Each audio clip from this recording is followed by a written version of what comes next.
The morning sun barely peeked through the clouds as Alex stood in front of his bathroom mirror, adjusting his navy blue school uniform for the fifth time. His fingers trembled slightly as he straightened his collar, trying to make everything look perfect. Maybe if he looked perfect today, they would leave him alone. His reflection showed a bright-eyed 12-year-old with a gentle smile, but his eyes couldn't hide the worry that had become his constant companion. Washington Heights Middle School wasn't supposed to be like this. When he first walked through those grand doors at the start of 7th grade, his backpack filled with new books and his head full of dreams, he had imagined making friends who shared his love for science and space exploration. Instead, he found himself becoming the target of a group of 8th graders who seemed to take personal offense at his enthusiasm for learning. Every morning, as he walked up the school steps, his heart would beat a little faster. The library had become his sanctuary during lunch breaks, the only place where he could lose himself in books about quantum physics and astronomy without hearing whispers and snickers behind his back. Mrs. Thompson, the kind-hearted librarian, always saved him a quiet spot near the window, pretending not to notice when he spent entire lunch periods there instead of in the cafeteria. His advanced placement classes should have been the highlight of his day. He loved the challenge of complex math problems and the thrill of scientific discoveries. But even there, he couldn't escape the subtle jabs and paper balls thrown at his back when the teacher wasn't looking. The worst part wasn't the teasing about his high test scores or his eager hand-raising in class. It was the loneliness that came with being labeled as the teacher's pet, the know-it-all, the one who tried too hard. What nobody at school knew, what he kept carefully hidden like a precious secret, was that his father wasn't just another busy parent who couldn't make it to school events. His father was someone whose face appeared on television every day, whose decisions shaped the nation. But Alex had begged to attend a regular public school, wanting desperately to be known for who he was, not whose son he was. Each evening, when he returned home to the most famous house in America, he would carefully craft stories about his day, editing out the painful parts when talking to his father. He would focus on the interesting science experiment they did in class or the new book he discovered in the library. He became an expert at changing the subject when his father asked why he never mentioned any friends or why he spent so many weekends at home instead of going to classmates' parties. The bullying started small, a knocked-over lunch tray here, a missing notebook there. But it grew like a shadow, stretching longer and darker with each passing day. The group of 8th graders seemed to have made it their mission to remind him daily that being smart wasn't cool. They whispered, "Teacher's pet," when he passed them in the hallways, kicked his backpack under the table during lunch, and once even ripped up his carefully completed homework right before class. Some days, like today, as he finished getting ready for school, he thought about asking to transfer to the private academy his father had initially suggested. There, perhaps, his love for learning wouldn't make him a target. But something inside him refused to give up. His father had always taught him that running away from problems never solved them. Besides, if anyone ever discovered who his father was, he didn't want them to think he had taken the easy way out. So he straightened his shoulders, grabbed his backpack filled with advanced textbooks, and headed downstairs for breakfast. Another day at Washington Heights awaited him, and despite everything, he still held on to hope that things would get better. After all, his father always said that change was possible as long as you never lost faith in yourself.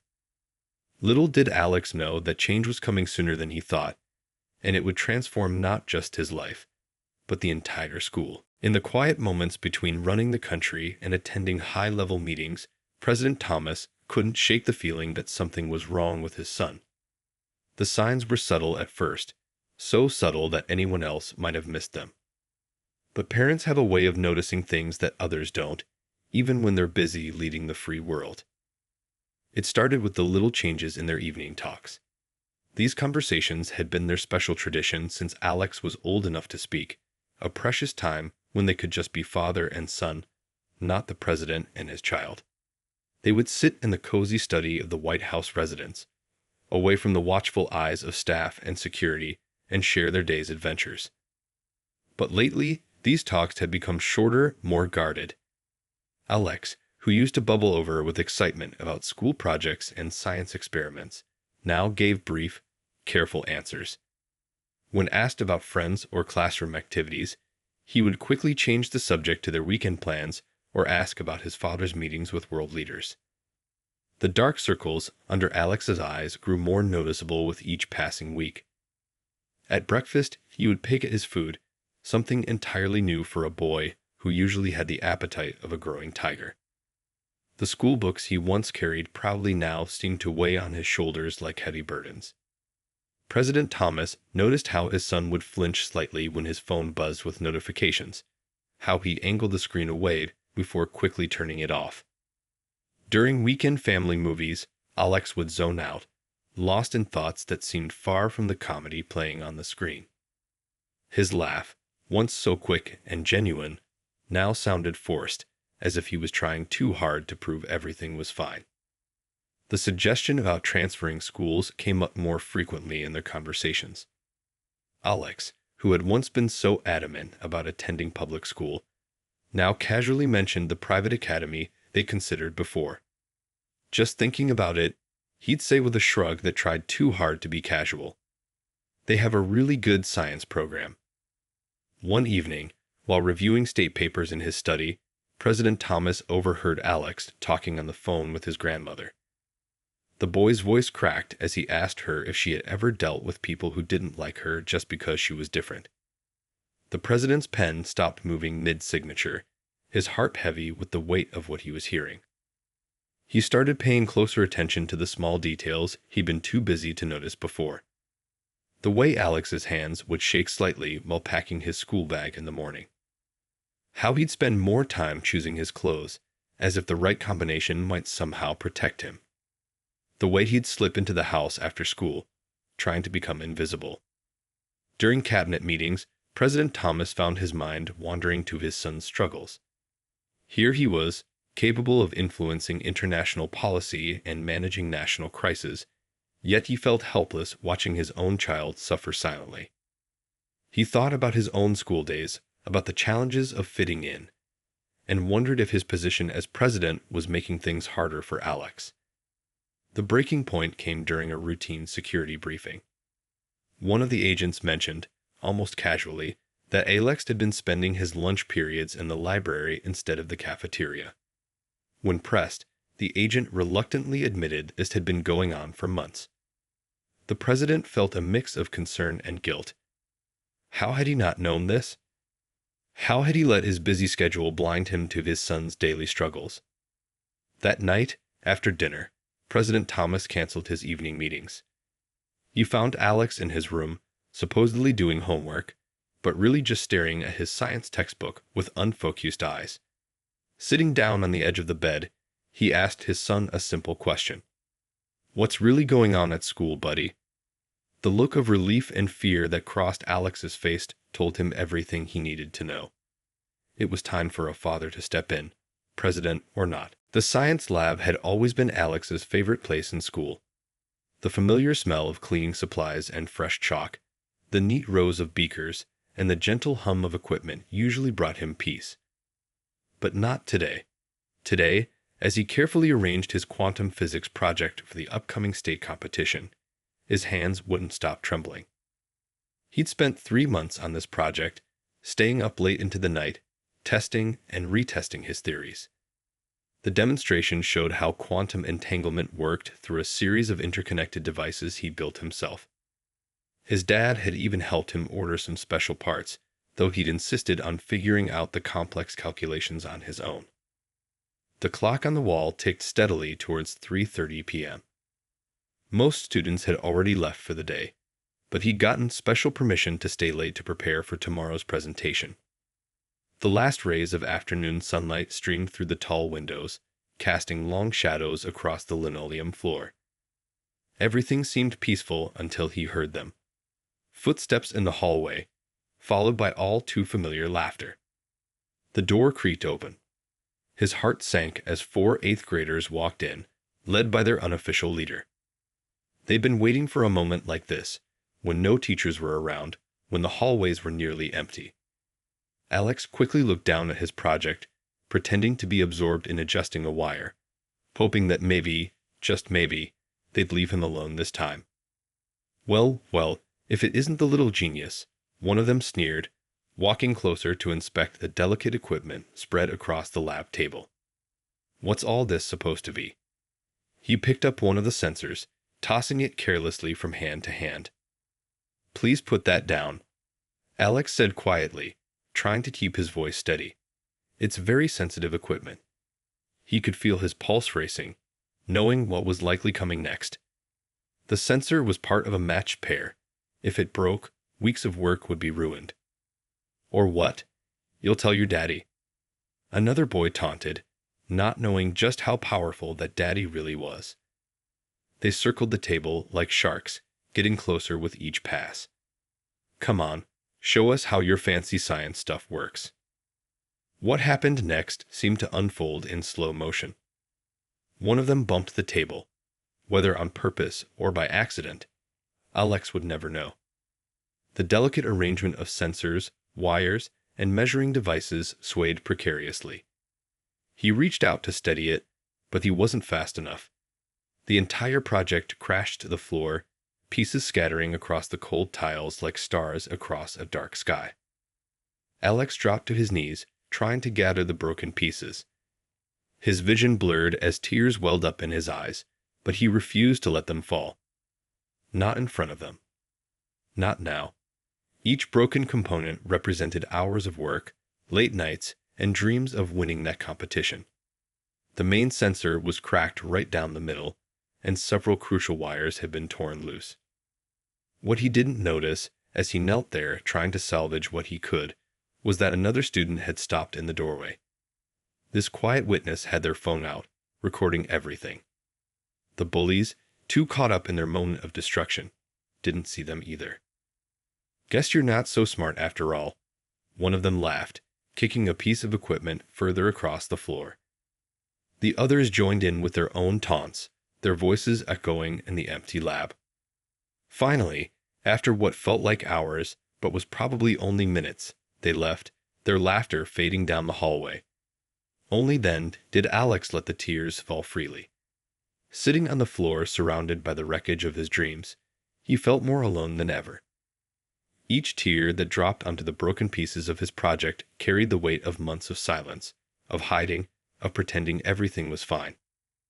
He didn't know it then, but that video was already making its way through the school's social media groups. By tomorrow morning, it would reach someone who could finally help, someone who had the power to change everything.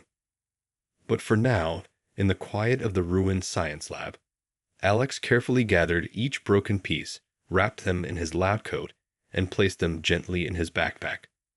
Tomorrow would be different.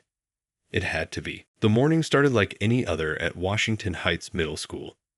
Students shuffled through the halls, teachers balanced coffee cups while greeting their classes, and the usual buzz of school life filled the air. Nobody expected that today would be different. Nobody knew that the most powerful man in the country was about to walk through their doors. President Thomas sat in his office early that morning, staring at his phone. The video had arrived in his inbox late last night, forwarded by Alex's science teacher with a note of deep concern. He had watched it 17 times, each viewing making his heart heavier. The sight of his son, kneeling alone on that cold floor, picking up pieces of his broken dreams, had shaken him to his core. His morning schedule showed a UN meeting, 3 policy briefings, and a call with European leaders. Without hesitation, he picked up his phone. "Clear my schedule until noon," he told his chief of staff. The surprise in her voice was evident, but she knew better than to question him. Some things were more important than international politics. The Secret Service wasn't happy about the short notice, but they quickly adapted, as they always did. The president insisted on minimal security, just enough to ensure safety without creating a circus. He wanted to walk in as a father first, president second. When his car pulled up to Washington Heights, the only people who knew he was coming were the principal and 2 security guards. He straightened his tie, nothing too formal, just a simple blue one that Alex had given him for Father's Day, and walked through the front doors just as the lunch bell rang. The first student who spotted him stopped mid-step, mouth hanging open. Then another noticed, and another. Like a wave, silence spread through the crowded hallway. Phones came out, but the Secret Service agents quietly asked students to put them away. This wasn't for social media. This was about something more important. President Thomas walked purposefully toward the cafeteria, remembering the layout from the single-parent teacher conference he'd managed to attend. Students pressed themselves against lockers as he passed, whispering in disbelief. Teachers stepped out of their classrooms, drawn by the unusual quiet, only to freeze in shock. The cafeteria doors opened, and the normal lunchtime chaos instantly transformed into stunned silence. Hundreds of eyes turned to watch as the President of the United States scanned the room. He spotted his son sitting alone at a corner table, lunch untouched, shoulders hunched as if trying to disappear. Without acknowledging anyone else, he walked straight to Alex's table. His son looked up, surprise and confusion crossing his face, followed by understanding and, finally, relief. President Thomas pulled out the chair next to him and sat down, just like any other dad joining his kid for lunch. "That quantum entanglement project looked really interesting," he said, his voice carrying in the silent cafeteria. "Want to tell me more about it?" The pride in his voice was unmistakable, meant to be heard by everyone present. From their usual table, the group of 8th grade bullies sat frozen, their faces pale as they realized whose son they had been tormenting. But the president didn't look their way. Instead, he focused entirely on Alex, who slowly began to sit up straighter, his voice growing stronger as he explained his project. Other students started to gather closer, drawn by the incredible scene unfolding before them. They listened as Alex described complex scientific theories, watching their president nod with genuine interest and ask thoughtful questions. They saw how his face lit up when talking about science, and many remembered times they dismissed or mocked that same enthusiasm. In that ordinary school cafeteria, over chicken nuggets and chocolate milk, something extraordinary was happening. It wasn't just about a president visiting a school. It was about a father showing his son, and everyone else, that being smart was something to be proud of, that being different was something to celebrate, and that no one should ever have to hide who they truly are. As Alex continued explaining his project, his earlier embarrassment forgotten in his excitement, the other students began to see him differently. They weren't looking at the kid who raised his hand too much in class anymore. They were seeing someone whose passion for learning had caught the attention of the president himself, even if that president happened to be his dad. The cafeteria had never been so quiet yet so full of energy.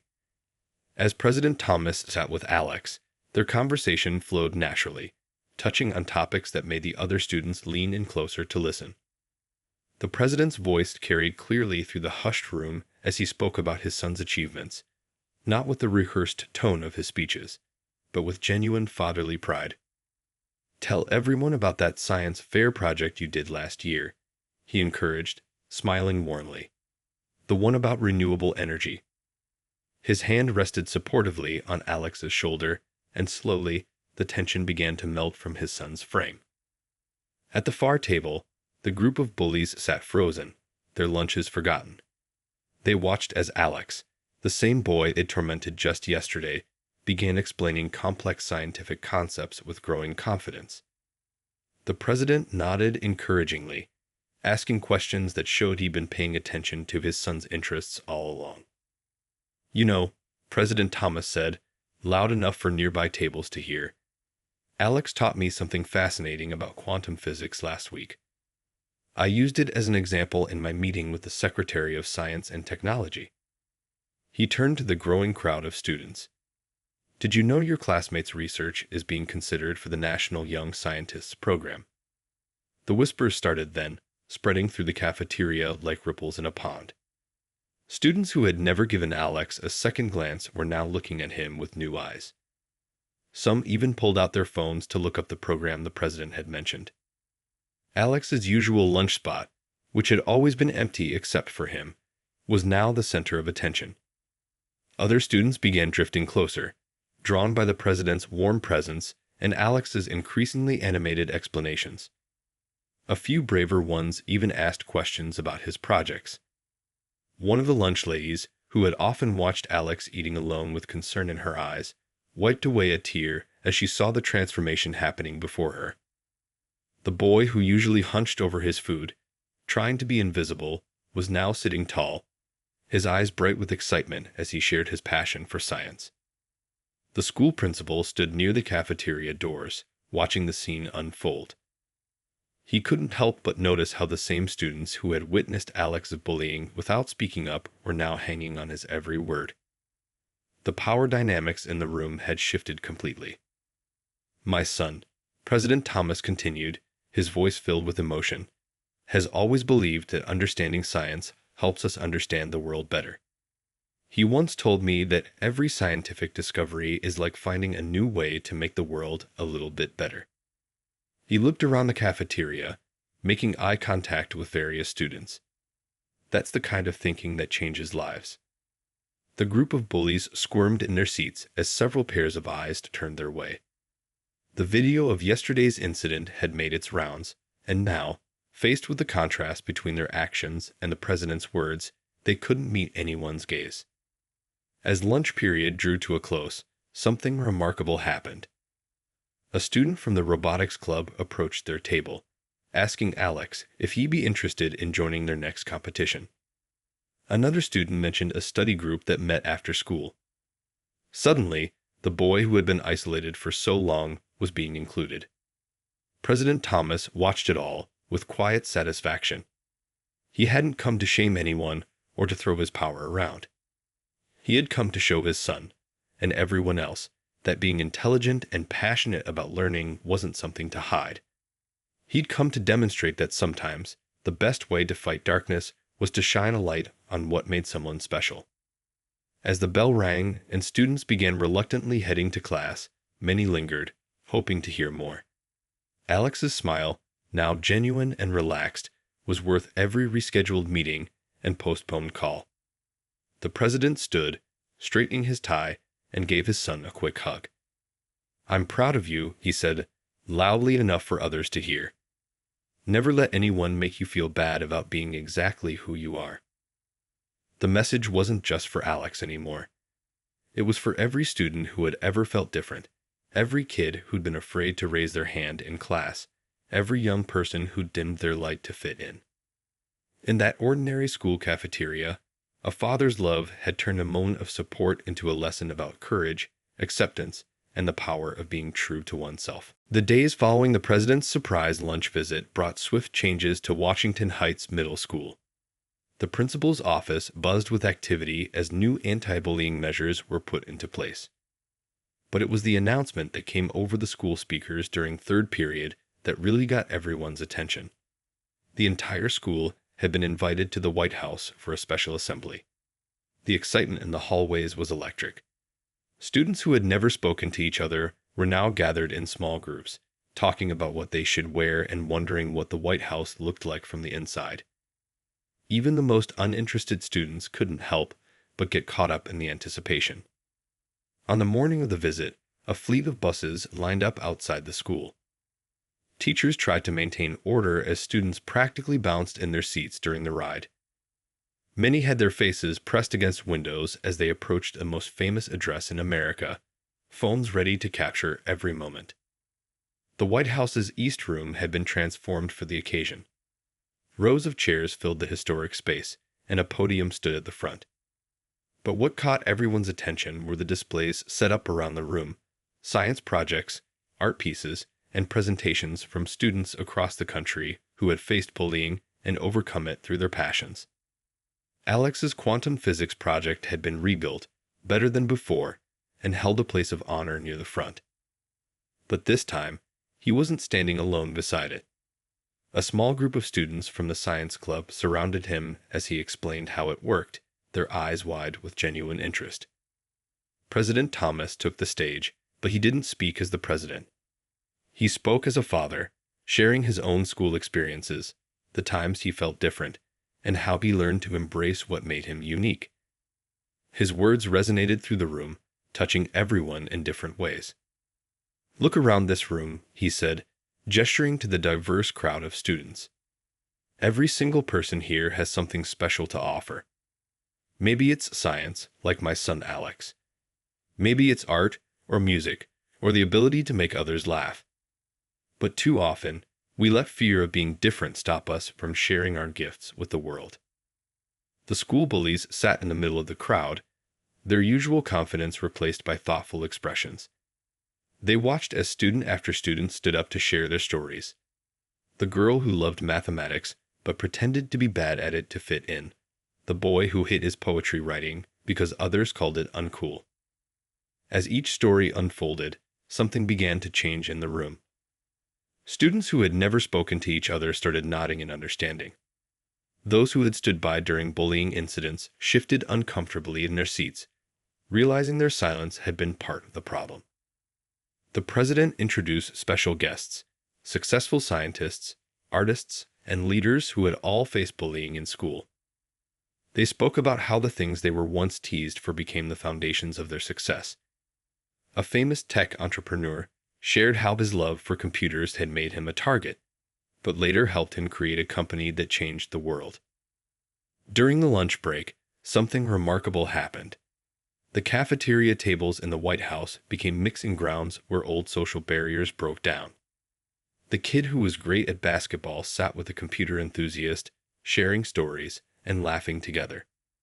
The girl everyone thought was too quiet revealed her amazing talent for drawing, sketching quick portraits that left her classmates in awe. Alex moved between the tables with new confidence, no longer trying to hide his intelligence. Other students asked him questions about his project, genuinely interested in understanding his work. Even more surprising, some of his former bullies approached him, awkwardly but sincerely asking about his research. The day wasn't just about anti-bullying, it was about celebrating differences. The president had turned what could have been a simple disciplinary response into a lesson about acceptance, courage, and the importance of standing up for others. As students boarded the buses to return to school, they carried with them not just memories of visiting the White House, but a new understanding of their own worth and the value of kindness. Nobody knew it yet, but this was just the beginning. The ripples from this single event would spread far beyond Washington Heights Middle School, touching schools across the country and starting conversations that would change countless lives. The video that captured Alex's broken science projects spread like wildfire across social media. But instead of bringing shame or more pain, it sparked something unexpected. A nationwide conversation of bullying in schools. News channels picked up the story, not focusing on the president's involvement, but on the bigger issue it represented. Students from all over the country began sharing their own stories. A quiet revolution started in school hallways and on social media platforms. Thousands of young voices, previously silenced by fear, found the courage to speak up. They shared stories of being bullied for their interests, their appearances, their dreams, and how they fought to stay true to themselves.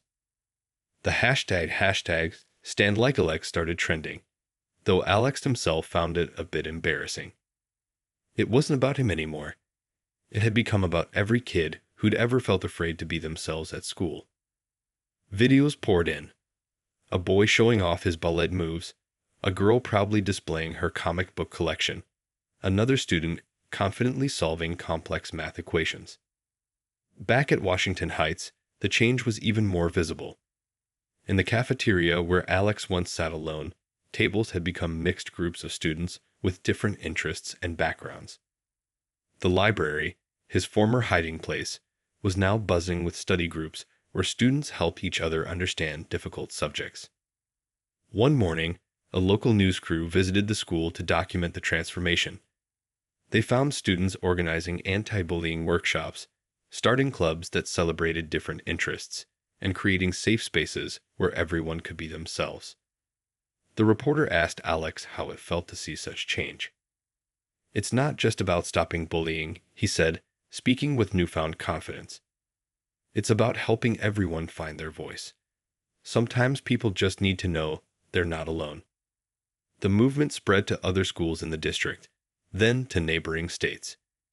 Teachers reported students stepping in when they saw bullying, standing up for classmates who were different. School counselors noticed fewer cases of students hiding their talents or interests out of fear. Parents started sharing stories too. They talked about watching their children transform from scared and withdrawn to confident and open. Some admitted they'd been bullied themselves in school, opening up conversations with their kids about resilience and self-acceptance. The most surprising change came from unexpected places. Former bullies began posting apology videos, explaining what made them act the way they did and how they realized their mistakes. One video showed a tough-looking high school student admitting he used to make fun of the chess club, but now he was learning to play and loving it. Social media platforms, usually known for drama and conflict, became filled with support messages and encouragement. Students created online groups where they could safely share their interests, from advanced physics to poetry writing. These digital spaces became havens where being different was celebrated, not mocked. Alex's original bullies underwent their own transformation. The video had forced them to see themselves through others' eyes, and they didn't like what they saw. One by one, they started making changes. The ringleader joined the science club, discovering he actually enjoyed learning when he wasn't trying to impress others with tough behavior. Teachers across the country began incorporating anti-bullying lessons into their regular classes, not as boring lectures, but as conversations about empathy and understanding. They shared stories of famous scientists, artists, and leaders who faced similar challenges in school but went on to change the world. The movement even caught the attention of tech companies and educational organizations. They started developing programs and apps to help students connect with others who shared their interests, creating safe spaces both online and offline where young people could be themselves without fear. What started as a painful moment captured on video had grown into something much bigger than Alex, bigger than his school, bigger even than his father's position as president. It had become a reminder that sometimes the worst moments in our lives can lead to the most positive changes, not just for ourselves, but for countless others we may never meet. The weeks that followed brought changes nobody could have predicted. During a quiet afternoon in the school library, Alex was organizing his notes when a familiar face approached his table. It was Ryan, the leader of the group that had broken his science project. The sight still made Alex's heart beat a little faster, but something was different about Ryan's usual confident stride. "Can I sit?" Ryan asked, his voice unusually soft. After Alex nodded, Ryan pulled out a chair and sat, staring at his hands for a long moment. "I've been trying to find the right words," he started, then stopped. The silence stretched between them until Ryan finally looked up. "I'm sorry. What I did, it wasn't right." Alex put down his pencil, surprised by the sincerity in Ryan's voice. As he listened, Ryan began sharing things he'd never told anyone at school. His parents were going through a rough divorce. His grades were slipping. He felt pressure to be the tough guy, the leader, the one who couldn't show weakness. Making others feel small had been his way of feeling big. "It's no excuse," Ryan admitted, his voice cracking slightly. "But seeing your dad that day, how proud he was of you, it made me realize something. I've been afraid too. Afraid of not being good enough, afraid of looking weak.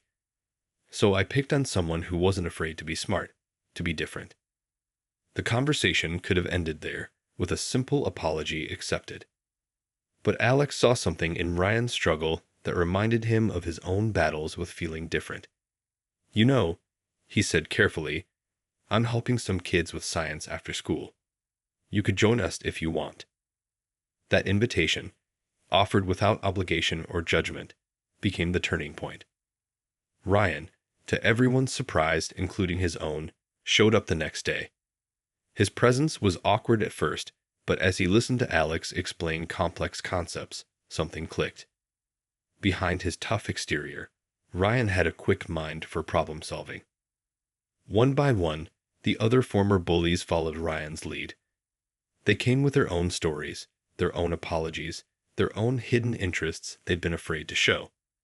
The after-school science group grew, becoming a place where labels didn't matter. The kid everyone thought was just a troublemaker turned out to be brilliant at engineering. The tough guy had a talent for explaining difficult concepts in simple terms. The transformation wasn't instant or easy. There were uncomfortable moments, sideways glances, and lingering doubts. But slowly, genuinely, the group that had once terrorized the hallways became something entirely different. They started a peer support program, using their own experiences to help other students who were struggling with bullying or feeling out of place. Their first project together was rebuilding Alex's quantum physics demonstration, but better than before. Ryan's understanding of practical mechanics complemented Alex's theoretical knowledge. Others contributed their own skills: artistic design, computer programming, presentation skills. What emerged was something none of them could have created alone. The project became a symbol of their transformation. When they presented it at the state science fair, they stood together, former bully and former victim, now partners and friends. Their presentation wasn't just about quantum physics. It was about how different perspectives and abilities could come together to create something remarkable. Teachers who had known Ryan and his friends since 6th grade could hardly believe the change. The group that once caused trouble in class now helped maintain order. They became known for standing up for younger students, for encouraging others to share their interests without fear of judgment. One day, as they all worked together in the science lab, Alex looked around at the unlikely group of friends he'd found. Ryan was carefully adjusting a sensor, his face scrunched in concentration. Another former bully was explaining a complex concept to a younger student with remarkable patience. The room buzzed with the energy of minds working together, differences forgotten in the pursuit of shared goals. That's when Alex realized that sometimes the biggest changes come from the most unexpected places. The people who once tried to dim his light had become some of his strongest supporters, and together they were creating something brighter than any of them could have imagined alone. 6 months had passed since that life-changing day in the school cafeteria. The White House lawn, usually reserved for state functions and diplomatic events, was now transformed into a massive science fair. Colorful tents dotted the perfectly manicured grass, each one housing extraordinary projects created by students from across the country. At the center of it all stood Alex, now barely recognizable as the scared boy who once hid in the library during lunch. He moved confidently between the displays, wearing a bright blue student organizer badge, helping younger kids set up their projects and calm their nerves. Ryan and the other former bullies, also wearing organizer badges, were right there with him, directing visitors and offering encouragement to nervous participants. This wasn't just any science fair. It was specifically designed for students who had faced bullying or social challenges because of their interests. Some projects were brilliantly complex, others charmingly simple, but each one told a story of resilience and passion. President Thomas watched from the sidelines, deliberately staying in the background. This was Alex's day, not his. He smiled as he observed his son explaining a complicated physics concept to a group of wide-eyed elementary school students. Alex had found his voice, and more importantly, he had helped others find theirs too. The transformation went far beyond just Alex and his former bullies. Their story had inspired a nationwide movement. Schools across the country had started similar programs, turning former bullies into mentors, creating safe spaces for students to pursue their interests without fear. The White House Science Fair was just one visible result of this change. Near the refreshment tent, Ryan was helping a shy 4th grader adjust her volcanic demonstration.